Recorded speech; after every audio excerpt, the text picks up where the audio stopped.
Now the 2015-2016 season is underway. The Warriors go on an absolute tear, going 24-0, looking absolutely unstoppable. Steph Curry is playing out of his mind. Draymond is playing better than before. He's playing a lot better than we've accustomed to see him playing. I remember everyone was high on Draymond. I just didn't see it. Everyone was like, DPOY, Defensive Player of the Year. I just don't see it. I never have, and I never will. But the main story going into this season was we're going to get another finals rematch. There's no other teams other than the Cavs and the Warriors that any other team can compete with, okay? If anything, no one left. You had guys returning, that being Kevin Love and Kyrie Irving. We had guys coming back, and it was only going to add more anticipation to perhaps the biggest finals in NBA history. The Warriors had their phenomenal run. As always, we know they made history that year. They played the Cavs on Christmas Day, Kyrie Irving's second game back after he came back December 22nd, 2016, and the Warriors dominated. They won that game in pretty devastating fashion. They played again on MLK Day. Steph Curry was making every three on the planet, it seemed like, and the whole narrative of the Warriors are just that team to beat. They're going to go on and break the Bulls record of 72-10, and no one's going to beat them in the finals. That whole narrative was being floated around the entire NBA world and being floated around within my friends group of that year. We get into the playoffs. Warriors enter 73-9. Greatest team ever assembled with the greatest record. But it don't mean a thing without a ring. They played the Rockets first round. They won in 5. Gentlemen swept them. It was a conference finals rematch of the year before. It wasn't the Rockets we're accustomed to seeing. They were going through a lot of turmoil that year with Dwight and James Harden. So it was almost as if, all right, put a bow on that the moment it was originally scheduled to happen. We go into the second round. Warriors play the Trailblazers. Yes, they play the Trailblazers that round. And Steph Curry got hurt earlier in the Houston Rockets series. He hurt his knee. The big question was, how will the Warriors be without Steph Curry? Will he be a big factor, or will Klay step up and be the number one guy? Steph Curry was the best player on the team that time. How will the Warriors adjust to the conflict of Curry getting hurt? They adjusted just fine, and in fact, Curry came back and had a dominating Game 5 performance.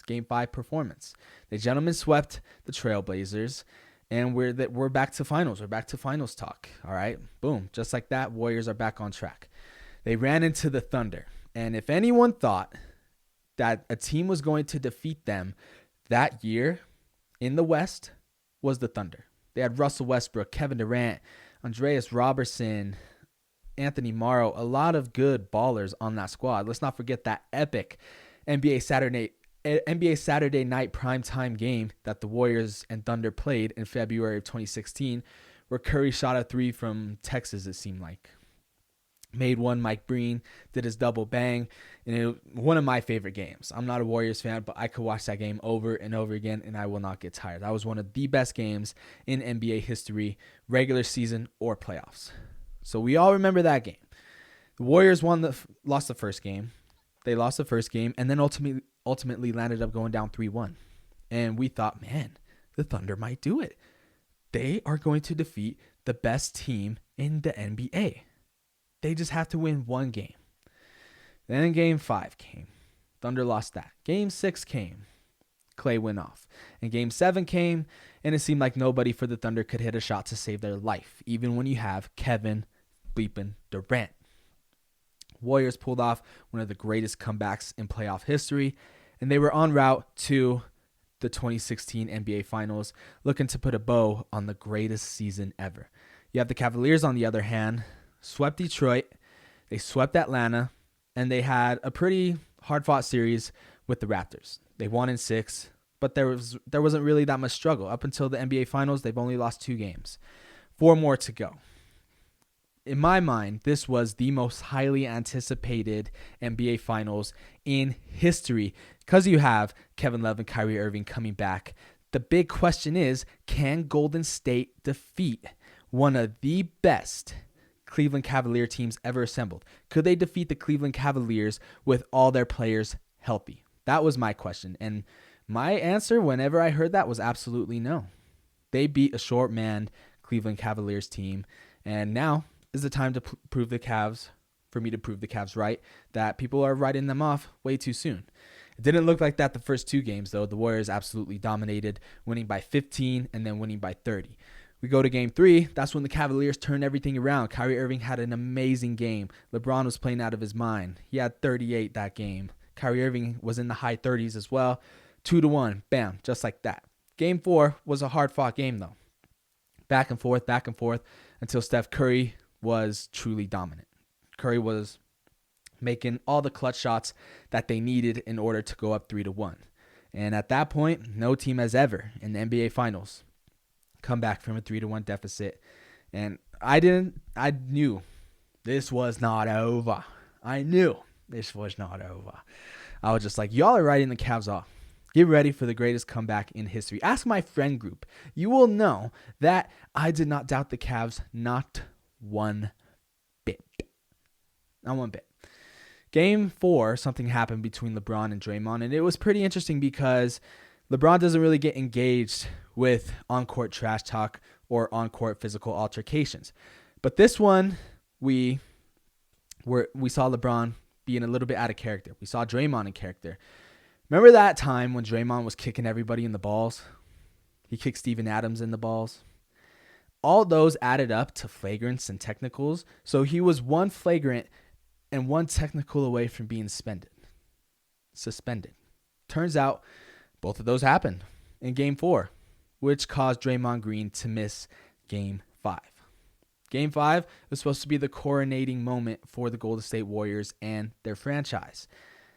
I knew it wasn't going to be that easy. If the Warriors wanted it, they had to go out and take it. It was a very good game. Up until that point, there wasn't any close games in the NBA Finals, but that one was the closest. From halftime, it was tied at 63. Klay Thompson was going off. Klay Thompson was doing what I thought he would do when Steph Curry was out before. Many people thought Steph Curry would go off. He was kind of nowhere to be found. And I was just like, whoa, this is our 2-time MVP. He should be taken over by now. But no, his running mate Klay, who in my mind is better than Steph, that's a different conversation for a different day. Klay Thompson was going off. What happened after that? Oh, just LeBron and Kyrie having the highest scoring average out of any 2 duos in the NBA Finals. Both scoring 41 to lead them to a 15-point victory. Absolutely insane. 112-97. And many people were like, oh, we have a series on our hands. This is not over. Not over one bit, but Draymond's coming back, and that'll wrap things up for sure. I do not like this narrative of people simply saying that, okay, Draymond and Steph and Klay are going to get it done. And with Draymond missing time, with Draymond missing that Game 5, him coming back was the turning point of this entire series. I do not like that narrative because if Draymond Green was as good as y'all say he is, they would have won in Game 6, no problem. They won in 6 games in Cleveland the year before, so why didn't they close it out this year? Why didn't they close it out in 2016 with Draymond, the defensive player of the year, and a big-time player? Why didn't they do it? People act like that was a huge difference. If he was that guy, trust me, that series would have been over in 6, and we wouldn't have this such great story on our hands that we will be talking about for ages until someone does it again. LeBron had another 41-point terrific performance, and they beat the brakes off of the Warriors that game. I was just like, holy shit, the Cavs are not missing. I'm loving this.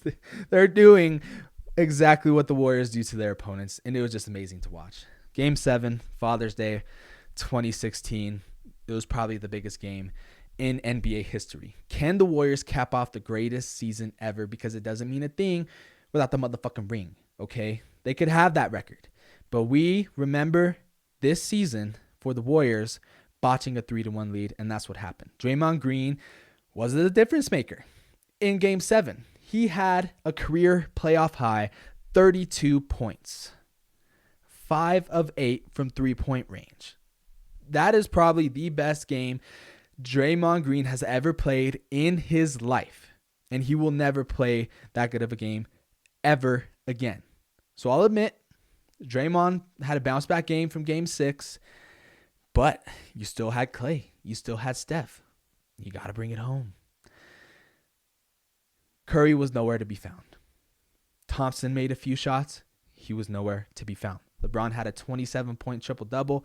Kyrie Irving made the shot of shots, one of the most clutchest, ambitious shots I have ever seen made in an NBA Finals game. I love this NBA Finals because of the turning of the tide you can truly see happen, and the body language of the Warriors and the momentum being completely sucked out of the Warriors when that happened. It was over. It was over after Game 6. Curry was shut down. He disappeared. The two-time unanimous MVP disappeared. The greatest shooter of all time disappeared in Game 6 and Game 7. Game 6, he was coming back, and he was making some big shots, kind of cut into the lead that the Cavaliers had going, but then got ejected for the first time since 2013. Up until that point. This was one of the most biggest meltdowns that a team in the NBA Finals has ever had. And I absolutely loved it. You guys have no idea how much I loved it. It was just like as if, man, the Warriors came back from a 3-1 deficit against OKC. Then the Cavaliers came back, but this one was more big. It was on a bigger stage. All I'm saying is, LeBron got his third ring. They did not beat a Cleveland Cavaliers team up to their full strength. They didn't, which goes to show they couldn't have beaten the Cavs in the 2015 NBA Finals if the Cavaliers were healthy. Injuries played a true factor. Let's not forget Andrew Bogut got hurt in Game 5 of the Finals, but he's not that big of a guy. He's not that big of a key player for the Warriors. Sure, he gets the momentum going at the beginning of the game, but he ain't the guy that's going to bring you home. Curry was the guy. Thompson was the guy. Shoot, that night, Draymond Green was the guy. But no one stepped up and no one took over. Curry, being the unanimous MVP, was silent. Had one of the worst shooting games of his life that night. And the stigma was the Cavaliers made the greatest comeback in history. And I absolutely loved it. And it's my favorite finals. My favorite finals. But it just proved my point that everyone was doubting the Cavaliers so goddamn much. The Warriors choked. And 1-1 in the finals.